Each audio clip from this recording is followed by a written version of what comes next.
Tricia Berry, who is the director of the Women in Engineering program at the Cockrell School of Engineering at the University of Texas at Austin. Also the director of the Texas Girls Collaborative Project, which I think she's going to tell you a little bit about today, which is awesome. A lot of the little flyers here on the coffee table and back there by the door are about this Texas Girls Collaborative Project, so I encourage you to learn more about it.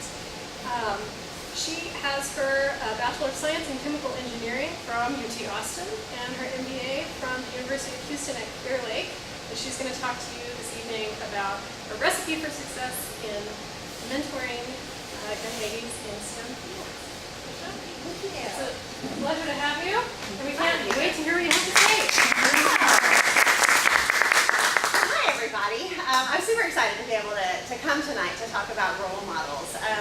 Let me find out just a little bit about who you all are so I know which way to kind of go with this, because I have a couple of options. So how many of you are STEM, science, technology, engineering, or math professionals or work in the STEM space? Okay, some. How many of you have kids? A few. How many of you interact with kids in some form or fashion and would like to know how to get them interested in STEM? Okay. So this is going to be kind of a combination of a variety of the presentations that I do. I have one that I have done for parents on how to be great STEM supporters. I have one that I do for technology STEM folks on how to be a great role model. And so I'm going to kind of mix those two since we have a variety of y'all in the audience. So just a little bit more about me. So again, my name is Tricia Berry, and I run the Women in Engineering program at UT Austin.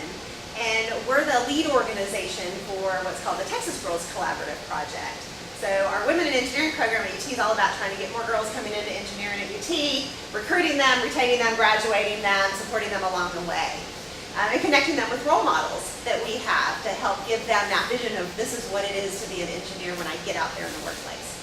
With the Texas Girls Collaborative Project, what we're trying to do is help support organizations across the state that are trying to get more girls in STEM. So providing best practices, sharing curriculum, and one of the pieces that we're sharing across the state is all about how to be effective role models or how to train role models so that when you bring someone into your classroom or into your after-school program, they actually excite the kids about wanting to be an engineer or scientist and not maybe just have fun doing a hands-on activity and actually just totally scare them away from actually wanting to go into those fields.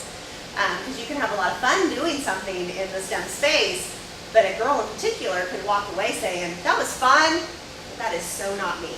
That is so not for me. So we're trying to help people understand how to be those great role models. So let me start just by asking a question. Why do we care about having STEM role models? Why do we want to have role models for things out there for kids? This is the interactive part. Yes.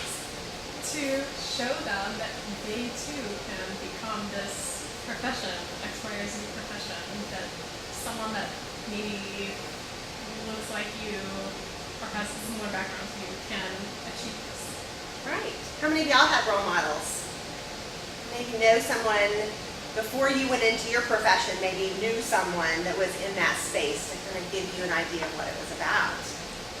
Yeah, a lot of us. You know, it's hard for girls in particular to head into something that they don't know anything about. And they're less likely to try it out if it's that big unknown. Girls in particular are much less likely to do that than boys. They're much less likely to take that risk and try something.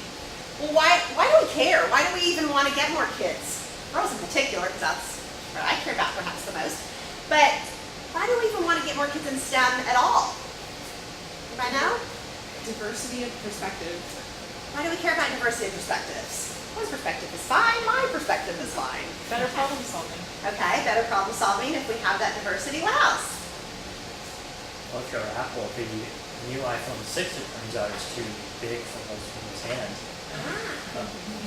Yeah, you know, if you have perhaps a team that is only made up of one gender, one socioeconomic background, one region of the country, it may not work for other parts of the population, right?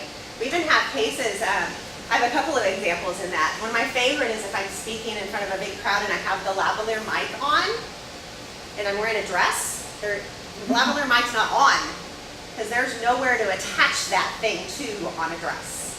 It is made for a man's suit. It's made with that little hook thing that you can put in your pocket or on your belt and clip to your little lapel. But on a dress, that does not exist. And so you have to hold it, and you have to hold it, which is very different. I guarantee there was not a female involved in designing those microphones. Or they wouldn't be like that. I'm waiting for a new design for those microphones. There's also examples of the airbags. When the airbags first came out, this is one of the favorite engineering examples, is that when the airbags first came out, they were designed for the average size male, which was not necessarily the same size as the average size female. And so when airbags were first in cars, they killed people. They killed women and children disproportionately to men. And it wasn't until they went back to the design and they figured out we have designed this for one type of criteria. We haven't designed it for the range of people who might be in front of those. And so when they brought in the range and they brought in the testing that happened with those devices, they were able to design something that was much safer. And engineering companies figured out that they could have better products if they bring in these diverse design teams. And we brought in lots of different people into these designs. The Ford Windstar van was designed by an entire team of women. Who buys vans? Moms. So Ford Wind said, we're going to get our mom engineers all on a team. And we're going to have them design their ideal dream vehicle. That's when the car doors that open by themselves with the press of a button or just with your hand nearby came about. Because mom said, if I'm carrying kids and bags and stuff, I can't be finding my keys. That's not helpful. That's where cup holders became prominent everywhere in a vehicle. Again, you gotta have lots of spaces for all your kids' stuff, right?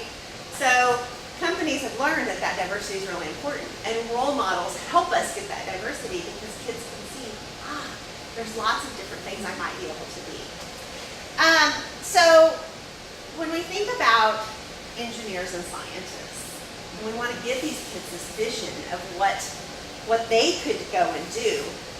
When we talk about engineers and scientists, what do you think is that vision that might instantly come to a kid's mind, or I would also challenge perhaps the general public's mind? What comes to your mind when we say engineer or scientist? Describe that person. Bill Nye the Science Guy. Bill Nye the Science Guy. Okay, so tell me more. Tell me more about what that looks like. Middle-aged white male. Middle-aged white male. Bow tie. What else? Lab coat. Lab coat. Absolutely must wear the lab coat. What else? Awkward. Awkward. Alone. Alone. Keep going. What else? I feel like for engineers, I always imagine more of the middle-aged white male, middle management. Okay. Okay. Yeah. I couldn't tell you exactly what he did because Right. it was always to kind of Not really like knowing. scientists invented X, Y. Engineers Engineers is always a little vague. Fuzzy. Yes. Yeah. Okay. Crazy hair. Right. Goggles, glasses, perhaps. Worked alone. I guess you said alone. I Work was thinking alone. like working alone. Work alone. Also unsexy. Unsexy. Yeah. Okay. Let's keep going. Usually they have some sort of beaker of toxic chemicals they're carrying around, right? You usually see the flask Very or colorful chemicals. something, you just don't know it's, some sort of great concoction that you drink along the side. That image that we have just so quickly come up with, that so quickly comes to our minds, is what still unfortunately comes quickly to kids' minds. If I'm a middle school girl, is that what I want to grow up to be? No. But does that look like these people? I don't see. I was looking earlier. I was like, there's some lab coats, maybe. Those are lab coats. But other than those, I'm like, you don't really see the lab coats. I see a bow tie. Maybe not a current role model. But that is not what engineers and scientists are, right? That's a piece of their job maybe is to have on their goggles and their lab coat and to be in a lab, maybe by themselves doing something. That's a small piece of what their world is as an engineer or scientist. And so the importance of role models, what I tell our engineering students all the time when they're going out to do outreach, I said, you are that role model who's going to show these kids that engineers and scientists are like everybody else. They have hobbies, they have friends, they have families, they have social lives, they like music, they like dancing, they like sports. They do all the same stuff. They're sexy. They're sexy. They just have perhaps a little bit different job that they do. That they're using some skills in a different way. But part of this role model experience has to include all the other stuff. So that kids can understand it's not that Bill Nye the Science Guy image that they quickly have in their heads. So when we talk about this kind of secret sauce for role model success, there are 4 things that come into play, and I'll talk about them a little bit. One is that we need those role models that are passionate. We need role models that are excited about what they're doing and excited about the impact that they're having on our world. We need to have it personal. We need to have those personal connections and share a little bit about our personal lives when we're talking about the work that we do so that they can see it's not just me alone in a lab in my lab coat or whatever. It's part of me and all this other stuff is part of me too. It's also informal. You know, to engage kids as a role model, it's stepping outside of that formal classroom experience where they're so caught up sometimes in right and wrong and math and science and all their subjects. And it's having this informal experience with kids to get them excited. And then the last part, but definitely not least with STEM, is to make it interactive in some form or fashion. To let kids get hands-on, let them experience it, let them be a part of it, let them feel like they are an engineer. When I go into a classroom, I tell the kids, I do this one hoop glider activity where we take straws and hoops of paper and they have to make a glider that goes as far as possible. And I usually stand on the other side and I'm the target, which is always fun. And I, tell them, you're going to be a hoop glider engineer today. You're going to be, an airplane engineer today. And they are the engineer for the time that we're doing it and making it interactive with them. And that makes a big difference. So when I talk to people who aren't necessarily those STEM role models, and we talk about how does the general public help encourage all these kids to become interested in STEM, to take math and science all the way through school so that they have lots of options when they graduate, whether they head into a STEM major or they don't. One of the first things I tell people is to not minimize your STEM skills. How many of you have heard somebody say, oh, I'm not a math person? We hear that a lot, right? I'm not a science person. One of my favorite things to challenge when I'm talking to parents is I ask the question, how many of you know when you're going to run out of gas? Everybody know when you're going to run out of gas? You know fractions. You've done that. If you know that you're almost on empty versus I'm on full or I'm half full, that's fractions. That is math. We use math all the time in everything we do, but we just discount it and say, I can't do math. No one says I can't read, right? But we can say that about math for some reason. So don't minimize your math skills. Don't minimize your science skills. How many of you cook? Have cooked, have eaten? Okay. If I bake cookies at 350 degrees for 10 to 12 minutes versus baking cookies for however long it takes at 1500 degrees, are my cookies going to be the same? No, again, that's science and math. But that's science. It's doing different things to that cookie when we're cooking it. That is science. So I challenge everybody to pay attention to when someone is minimizing their math skills or minimizing their science skills, and don't you do it, stop others from doing it. Because kids hear that and they think they can do it too. That's not okay. That's not going to help us get more kids in STEM. Some of the other things that we've come about through research has been around messaging. So not just that, minimizing the STEM skills, but talking about engineering and science in a different way. Using words like creative. Saying we're going to create things instead of build things. engineers and scientists don't necessarily build. We're not following instructions. We're not step by step and coming to an end product. We're coming up with how do we get to this end product, but we don't have the steps along the way, and we get there oftentimes in lots of roundabout ways. We talk about engineering and science in how we are impacting our world, how we're making our world a better place. Heard that a lot when we were hearing about Ada Lovelace and how she was helping to impact the world around her. When we can talk about what we are all doing to impact our health, impact our safety, impact our fun, video games or whatever, that's what kids pay attention to. That's things that they can connect with and relate to in their everyday world. So that's all around how do we talk about STEM. Another big piece is encouraging what's called the growth mindset. Has anybody heard of the growth mindset? Jennifer has. She's been to my stuff. The growth mindset is this mindset that I can learn. How many of you believe you can learn? Of all of you. So the growth mindset is different from the fixed mindset. The fixed mindset says, I am born knowing how to do this. I'm good at math. I'm bad at math. I'm good at science. I'm bad at science. I've never been a math person, whatever. That just says it is what it is, and I can't fix it, which is so wrong. If you work at something, you can learn it. It may be hard. You may not get it right the first time, but if you work at it, you can get there, and that's the growth mindset. And we've got to get on our kids this mindset that I can figure it out. Because if they stop when they hit a challenge, if they stop when they don't get something right, they are not going to make it in the STEM world. Because how much failure is there in engineering and science? How much failure do we want in engineering and science? Lots, because I'd rather my product fail before it gets out there and kills somebody. Right? We want lots of failure. That's part of the process. So we have to have kids comfortable with that. We don't get comfortable with that so much in school these days, because there's a lot of right or wrong.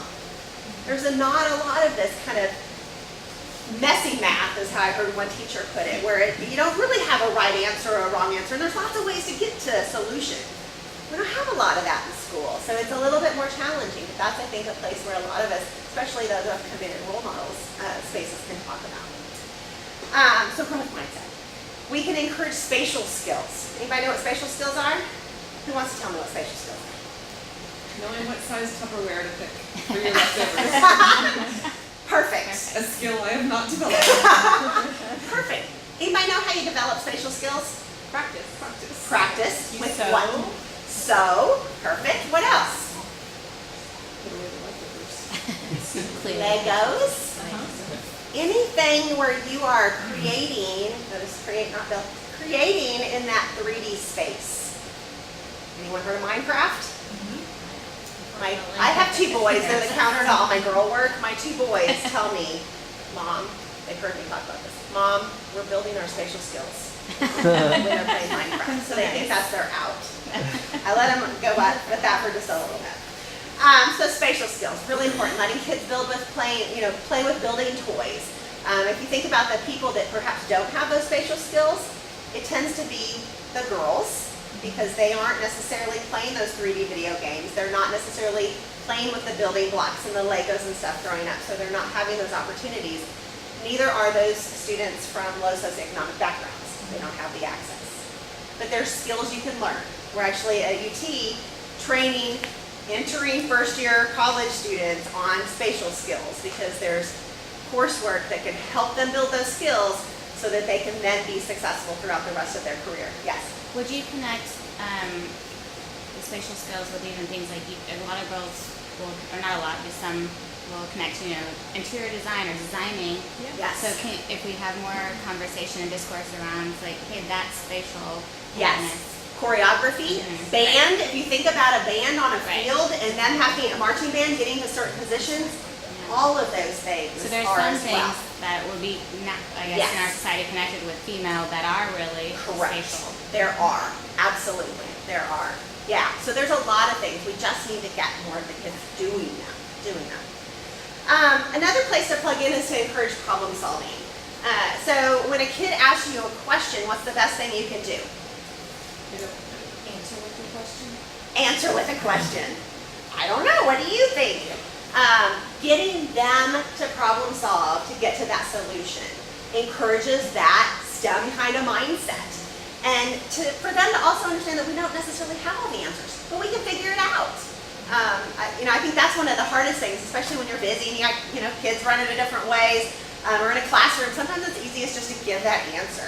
And if we can hold back and resist and help them through the problem-solving process, that's going to encourage them, give them that confidence, and that's what's needed when they head into those STEM majors down the road. And then last but not least, as far as what we can do is to find the STEM in our everyday lives and explicitly point it out to kids. Where are we problem solving? Where are we using math or science in the things that we're doing every day? Pointing out the technology. My kids have heard it so often, I think, in my world, that anytime we're out somewhere, it'll be like, they need to problem solve better if something's going wrong. Or we'll be in a line that's obviously not set up in a good logistical way that makes no sense, and they'll say, they need to engineer this better. And they'll throw out these little comments that crack me up because they've been listening to me say these things somewhere along the way. But it's pointing out, how do we make things more efficient? What might we do to speed this process up? What might we do to make this better? My kid had a toy that broke and was like, these materials obviously were not the right construction. It's like, you are right. How might you fix that? So they pick up on those things pretty quickly, and it's that problem solving and connecting to the things that they're touching and feeling and playing with every day that make a difference. So if I can go back on those, so what can we do? We're going to be STEM role models. Whether we are in STEM or not, we're not going to minimize our STEM skills. We're going to be those STEM role models. We're going to talk about that growth mindset. We're going to encourage that problem solving and not get caught up in the I can't do this or I can't do this, because we can all learn. We're going to encourage those spatial skills by playing and creating with us, building toys or video games. We're going to ask things like, what do you think, when they are asking us questions, and encourage that problem solving. And then last but not least, kind of find that STEM in our everyday world. We kind of put those things together, and it comes back to that recipe for role model success, where we're making it personal, we're making those connections, we are making it relevant to their world, and hopefully encouraging a whole new generation of kids to, if not major in STEM and pursue STEM fields, to at least take as much math and science as they can, so that when they do at least get out of high school, they can head in any direction that they want. Thank you.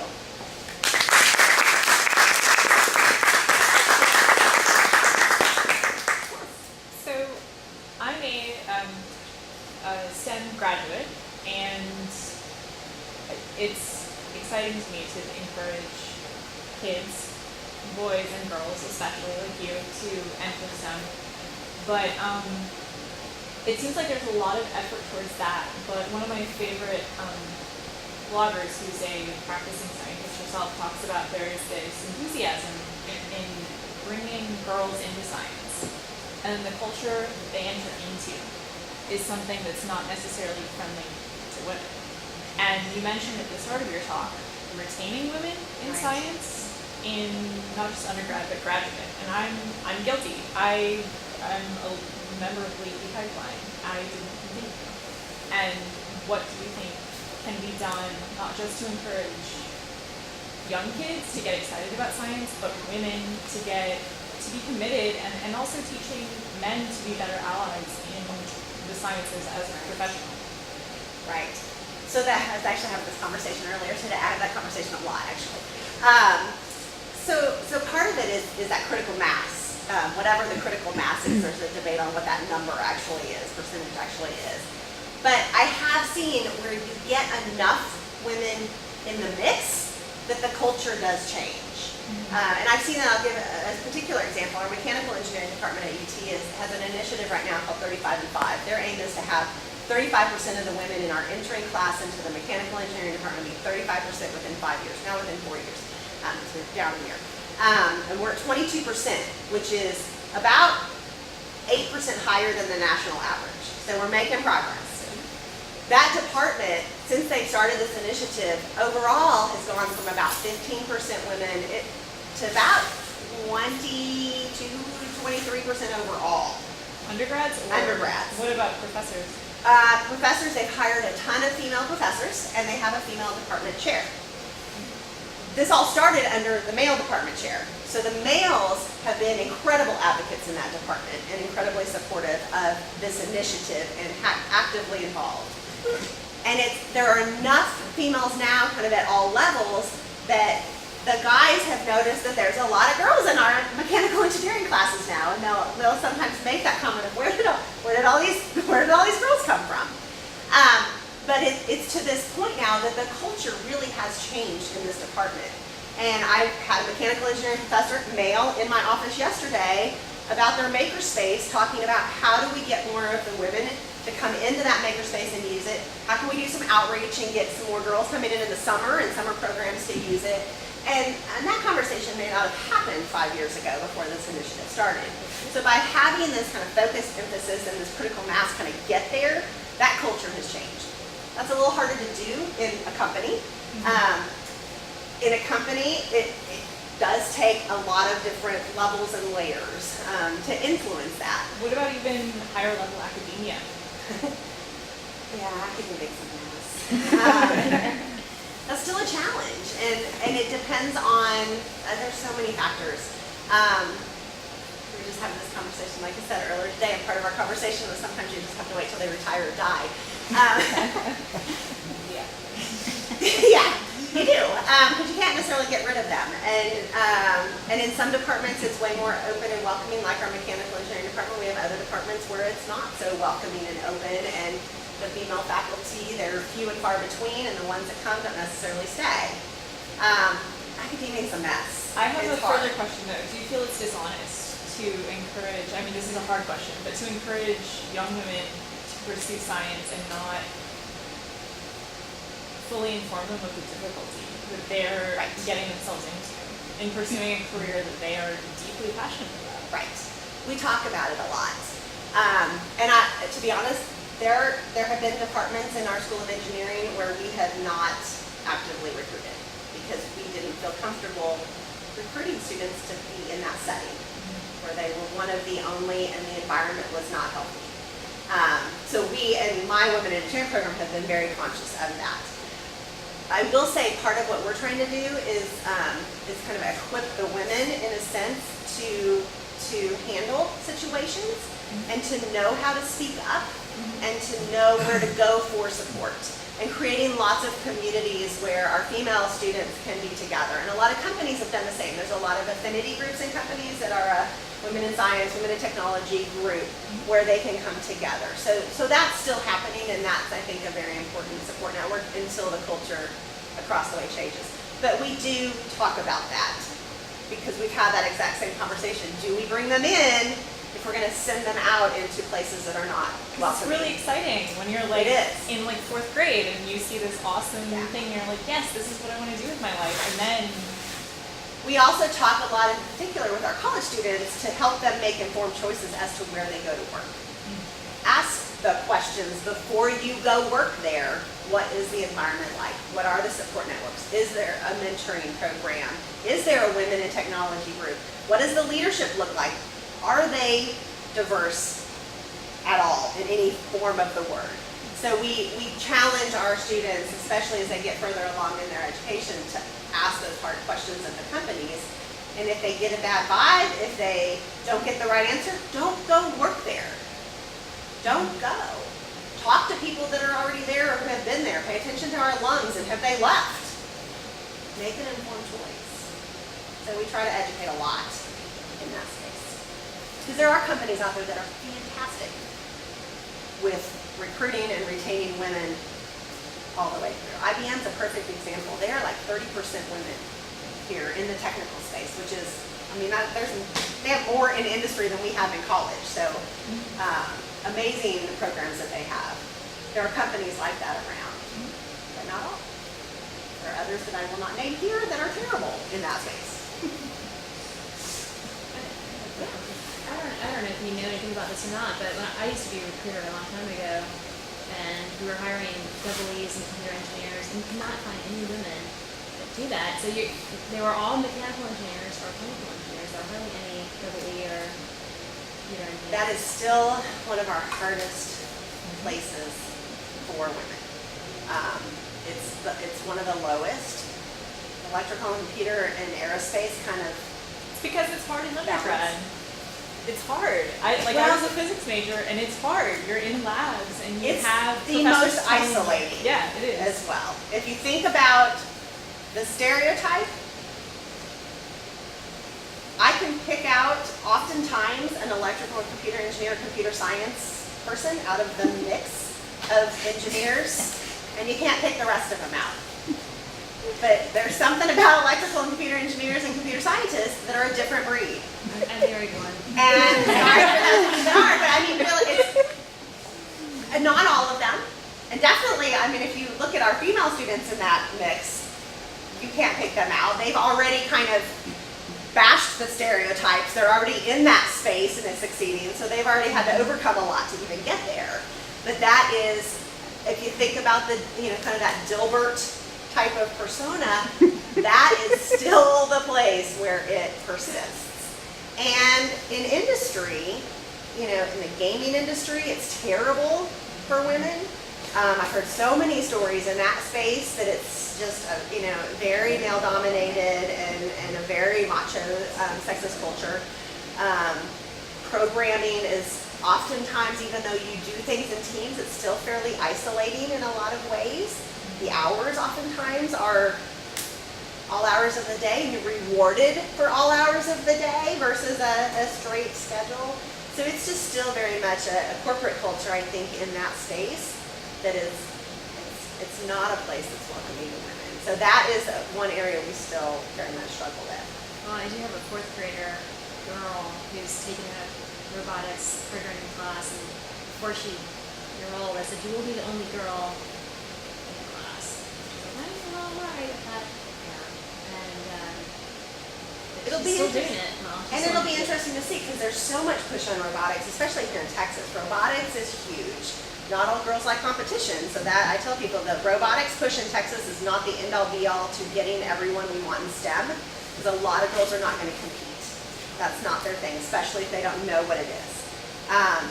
But there's the big push on code.org, the hour of code. There's a lot of stuff coming out around coding and programming and robotics. So it'll be interesting to see how does that play out down the road. I think we, within the STEM space overall, have really benefited from a lot of the change in the language around engineering and science. You see a lot of commercials out there now.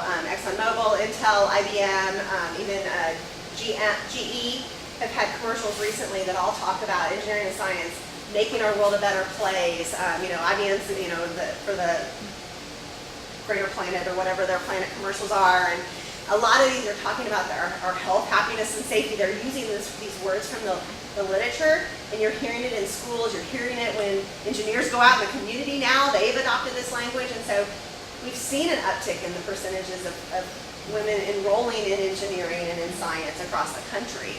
So it'll be interesting to see, do we start to see that in the electrical and computer engineering space as these kids make their way through having had these coding and gaming and robotics experiences down the road? I don't know.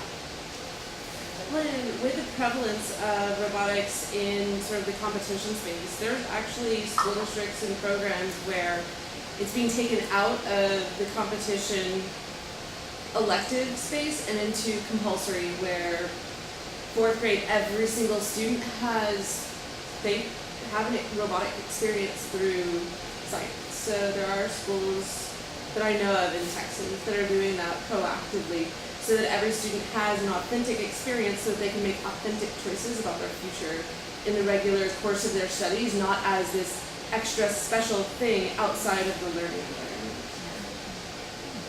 Time will tell on some of that, I think. But we're seeing more girls participate, so I would hope that down the road translates into more that we see on campus and more out in. Any general hints on just getting started with mentorship? How to go about that, how to seek that out, how to find opportunities? Well, there's lots of great things here, and that's a great lead into materials. This one perhaps will not apply to you, because this is Fab Fems. So Fab Fems is one place for those of you that are female science, technology, engineering, or math folks. FabFems is an online mentor database, and it's a place where you can fill out your profile, and we point students and school teachers and people there, and students can find you, read your profile. It asks things like what I was talking about, that personal side. It asks for your hobbies. It asks for kind of the fun things that you do as well as your work stuff to get that whole picture of a role model. So this is one easy place, and the cool thing with this website is that you can put in your profile and you can say, I'm okay with students emailing me, or I'd be okay hosting a tour of my workspace, or I'd be okay going out to school. You kind of define if you actually want a connection, or if you just put my stuff on the website, let people find me and look at it, but I don't want anyone talking to me. You can do that too, which I think is how mine's actually signed up right now.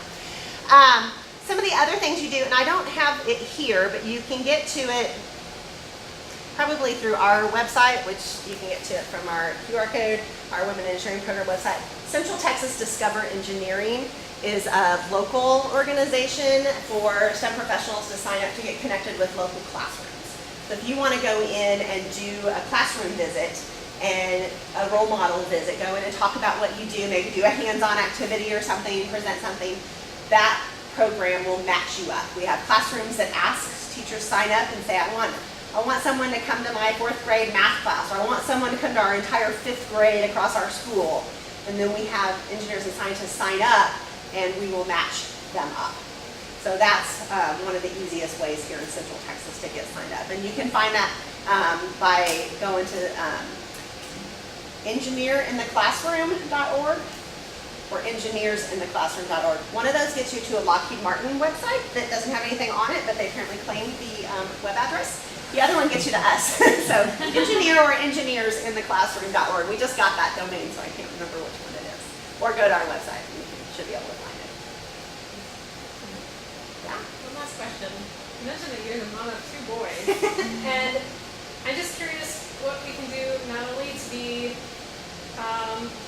role models and advocates for women in STEM, but what we can do to teach young boys, college-age guys, to be allies of women in STEM fields. Yes, and you actually mentioned that, or I'm going to come back to that.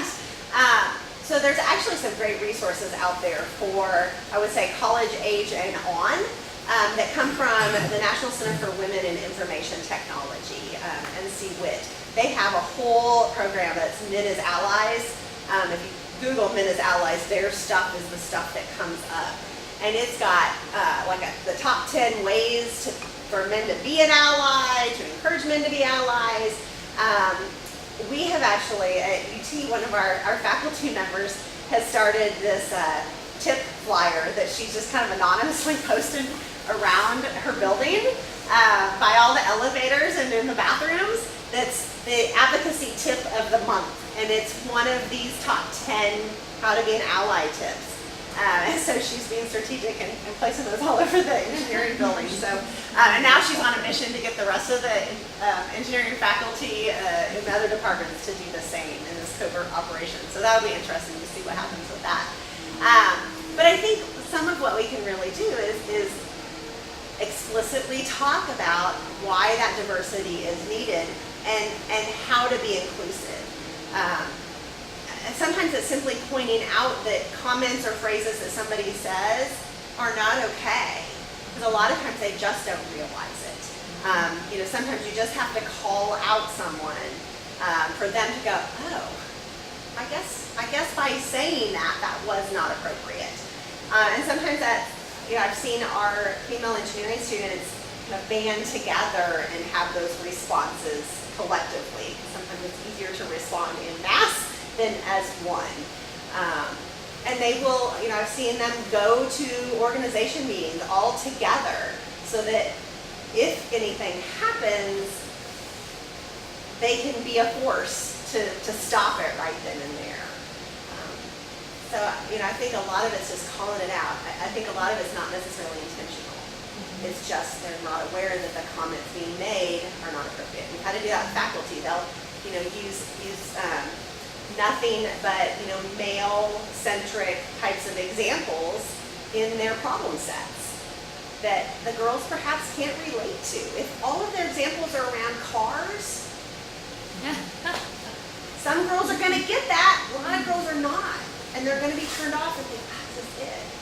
And it's not till you say, did you notice all your examples were around this? And you go, okay. And sometimes they need help in coming up with those other ideas, but they're usually more than willing. That's awareness, I think, a lot of times. All right. Thank you all. Eileen, can you come back up? I'd like to thank both of these lovely speakers for speaking here with us tonight. And I want you to look right there at the camera and say hey. Hi. For those of you watching on the interwebs, we'd like to say thanks for watching. And if you have any questions or comments, write them down below in the comments.